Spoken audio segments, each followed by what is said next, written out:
കണ്ണൂർ ജില്ലയിൽ മഴക്കെടുതി രൂക്ഷമാണ്. ഇന്ന് ജില്ലയിൽ റെഡ് അലർട്ടാണ് പ്രഖ്യാപിച്ചിട്ടുള്ളത്. 500ഓളം പേരാണ് ജില്ലയിലെ ദുരിതാശ്വാസ ക്യാമ്പുകളിൽ കഴിയുന്നത്. അതേസമയം കാഞ്ഞിരപ്പുഴയിൽ ഒഴുക്കിൽപ്പെട്ട് കാണാതായ 2 പേരുടെയും മൃതദേഹങ്ങൾ കണ്ടെത്തിയിട്ടുണ്ട്. കൂടുതൽ വിശദാംശങ്ങളുമായി KO ശശിധരൻ ചേരുന്നു. ശശിധരൻ, കഴിഞ്ഞ ദിവസം ഓറഞ്ച് അലർട്ടായിരുന്നു, ഇന്നിപ്പോൾ അത് റെഡ് അലർട്ടായിട്ട് മാറിയിട്ടുണ്ടെന്ന് വെച്ചാൽ മഴ വീണ്ടും ശക്തമാകുന്നു എന്ന് തന്നെയാണ് മനസ്സിലാക്കുന്നത്. ഏറ്റവും പുതിയ വിവരങ്ങൾ എന്തൊക്കെയാണ്?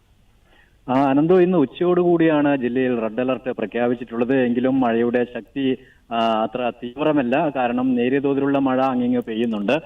അതിനിടെ ജില്ലയിൽ കഴിഞ്ഞ ദിവസം ചെറുപുഴ മീന്തുള്ളിയിൽ രക്ഷാപ്രവർത്തനത്തിനിടെ ഒഴുക്കിൽപ്പെട്ട് കാണാതായ തിരുവനന്തപുരം കല്ലിയൂരിലെ രാജേഷിന്റെ മൃതദേഹം ഇന്ന് ഉച്ചയോടുകൂടി കാര്യങ്കോട് പുഴയിൽ ഇടവരമ്പ് ഭാഗത്ത് നിന്ന് കണ്ടെടുക്കുകയുണ്ടായി. മൃതദേഹം പോസ്റ്റ്മോർട്ടത്തിനായി പരിയാരം മെഡിക്കൽ കോളേജിലേക്ക് കൊണ്ടുപോയിരിക്കുകയാണ്.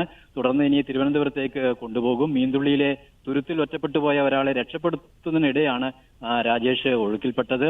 അതോടൊപ്പം തന്നെ ഇരിട്ടി കാഞ്ഞിരപ്പുഴയിൽ ഒഴുക്കിൽപ്പെട്ട VP ഹനീഫയുടെ മൃതദേഹവും ഉച്ചയോടുകൂടി കണ്ടെത്തിയിരുന്നു. കഴിഞ്ഞ ശനിയാഴ്ച പുഴയിൽ വീണ തേങ്ങയെടുക്കാനായി ശ്രമിക്കുന്നതിനിടെയാണ് ഹനീഫ ഒഴുക്കിൽപ്പെട്ടത്.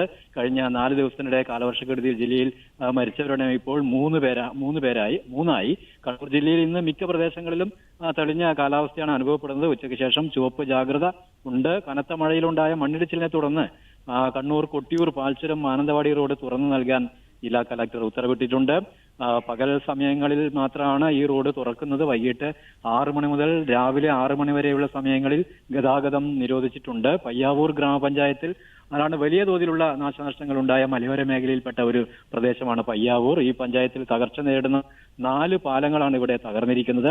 ഇരിക്കൂർ MLA സജീവ് ജോസഫ്, ജില്ലാ കലക്ടർ വിഷ്ണുരാജ്, റവന്യൂ ഉദ്യോഗസ്ഥർ എന്നിവർ ഉൾപ്പെടുന്ന ഒരു സംഘം ഇന്ന് ഈ സ്ഥലങ്ങളൊക്കെ സന്ദർശിക്കുകയുണ്ടായി. പടിയൂർ ഗ്രാമപഞ്ചായത്തുകളെ ബന്ധിപ്പിക്കുന്ന കണ്ടകശ്ശേരി പാലം, ചന്ദനക്കാമ്പാറ ആനിയടി പാലം, വണ്ണായിക്കടവ് പാലം, ആലിഞ്ചോട് പാറത്തോട് വാതിൽമട പാലം എന്നിവയാണ് സംഘം സന്ദർശിച്ചത്. എത്രയും പെട്ടെന്ന് പരിഹാര നടപടികൾ കൈക്കൊള്ളുമെന്ന് ജില്ലാ കലക്ടർ MLA അറിയിച്ചിട്ടുണ്ട്.